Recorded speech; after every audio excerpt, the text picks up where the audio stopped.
Hi, I'm Del, a medical cannabis activist in North Dakota since 2006 and a medical marijuana patient. Today's episode is going to be on decarboxylation, heating the cannabinoids above 240 degrees Fahrenheit for a particular length of time, half hour to 45 minutes. This changes things, and we'll take a look at that. So grab a cup of coffee. Let's get into it. The chart you see here is decarboxylation and the process of heating cannabis, or heating the oils, the cannabinoids in the plant. By applying heat, you remove the acid molecule from the chain, as in the THCA becoming THC. This happens to all the molecules down the chain, from CBD, CBC, CBG, the CBGVA. If you'll notice, the acid is the only thing dissolved when you decarboxylate cannabis. Now this image shows the ailments with which cannabis is shown useful. Some of these compounds, depending on your ailment, you'll need to have decarboxylated, and some of them you won't. If you'll notice my situation with the cancerous tumors shows that I need THCA and CBDA along with CBD, CBC, and CBG, which means that the THCA acid and the CBDA acid cannot be decarboxylated. These are not to be heated up because they'll lose the acid attached to the molecule. Now, with pain relief and reduced inflammation, which seem to go hand in hand at a hospital. I've been to a hospital many times in my life where I had specific pains, and instead of giving me pain relievers, they gave me anti-inflammatories. Now, this is a common practice with joint pain, arthritis, things like this. They're trying to remove the inflammation that causes the pain. Well, with marijuana, or THC, you'll notice that for pain relief, THC is good. On the other hand, to reduce inflammation, THCA is needed.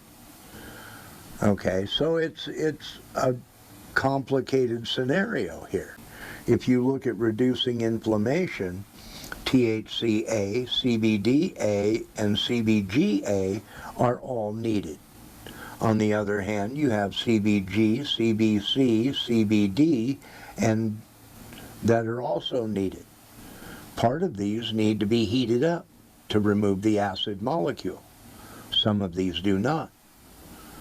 Now, the cannabis oil that I used for my tumors in my liver were done as a two-part scenario.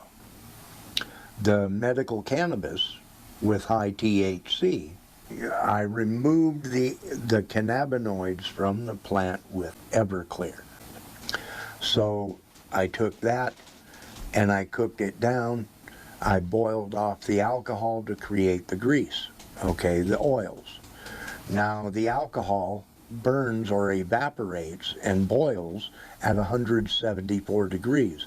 It never reached 240 degrees. Therefore, I got my THCA from that, as well as my CBDA. If you look at the chart, these two have to not be decarboxylated. On the other hand, the CBD oil that I use as well is decarboxylated, so I get the CBD, the CBC, and the CBG as well.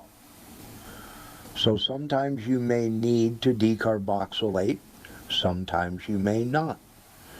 If you're a CBD user, find out through the company you buy from whether or not your CBD oil is decarboxylated. Sometimes you don't want it to be. For example, my cancer growth, I need CBDA as well as CBD. Well, if I decarboxylate it, it's going to take that A away, and I'm not going to wind up with any A. So I have to make my own, which I use the cannabis that I get at dispensaries to make my own oils that are only brought up to about 174 degrees. Now, between 240 degrees and 250 degrees for about a half an hour with the oils is enough to decarboxylate them. On the other hand, burning immediately decarboxylates. It's a one-step process because THC and other oils evaporate or vaporize at 295 degrees.